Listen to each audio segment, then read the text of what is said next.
September 21 ఆదివారం మహాలయ అమావాస్య రోజు ఖండగ్రాస రాహుగ్రస్త సంపూర్ణ సూర్యగ్రహణం అయితే ఏర్పడనుంది కదండి. ఈ గ్రహణానికి గర్భిణీ స్త్రీలు ఎటువంటి జాగ్రత్తలు తీసుకోవాలనేది వీడియోలో అయితే తెలుసుకుందాం. ఈ గ్రహణం యొక్క పట్టు విడుపు సమయాలు, అలాగే ఈ గ్రహణం ఏ ఏ దేశాల్లో కనిపిస్తుంది అనేది నేను ఇక్కడ డిస్ప్లే పైన అయితే ఇస్తున్నానండి.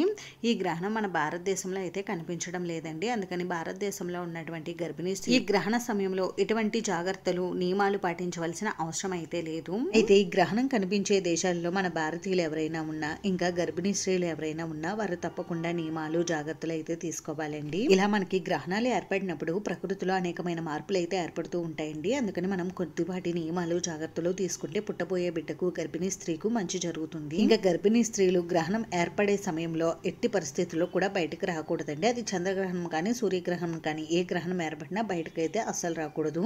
ఇంట్లోనే ఉండాలి, పడుకుని ఉండండి మంచిది, లేదా కూర్చుని కూడా ఉండవచ్చు.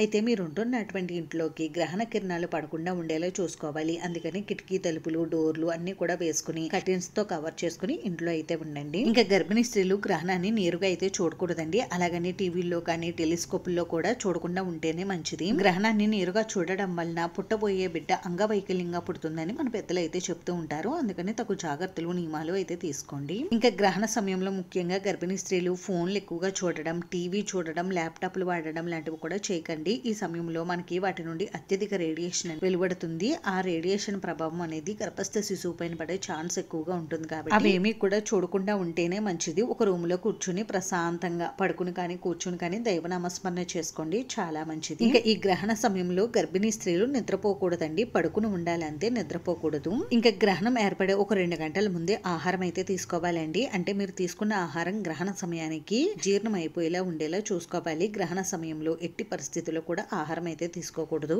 ఒకవేళ తీసుకోవాల్సి వస్తే లిక్విడ్ ఫుడ్స్ అయితే తీసుకోండి. ఇంకా గ్రహణ సమయంలో అత్యవసర సమయంలో బయటకు వెళ్లాల్సి వస్తే మీతో పాటుగా దర్భ కానీ గరిక కానీ తులసి దళాలను కానీ పట్టుకుని వెళ్ళండి. అలాగే గ్రహణ కిరణాలు గర్భస్థ శిశువు పైన గర్భిణీ పైన పడకుండా ఉండాలంటే గొడుగు కానీ దుప్పటి కానీ ఏదైనా మనం వేసుకుని వెళ్ళాలి బయటకు వెళ్లాల్సి వస్తే. ఇంకా మీరు తీసుకునేటటువంటి ఆహార పదార్థాల పైన, నిలువ ఉంచుకునే పదార్థాల పైన తప్పకుండా గరిక కాను దర్భను కానీ తులసి దళాలను కానీ ఉంచండి. గ్రహణం పూర్తయిన తర్వాత వీటిని తీసేసి ఎవరు తొక్కని చోట అయితే వేసేయండి. ఇంకా ఈ గ్రహణ సమయంలో గర్భిణీ స్త్రీలు ఎట్టి పరిస్థితుల్లో కూడా మీ దగ్గర హెయిర్ పిన్నులు ఇంకా లోహపు వస్తువులు అస్సలు ఉంచుకోకూడదండి. అంటే పిన్నిసులు కానీ హెయిర్ పిన్నులు కానీ ఇటువంటివి ఏవి కూడా ఉంచుకోకూడదు.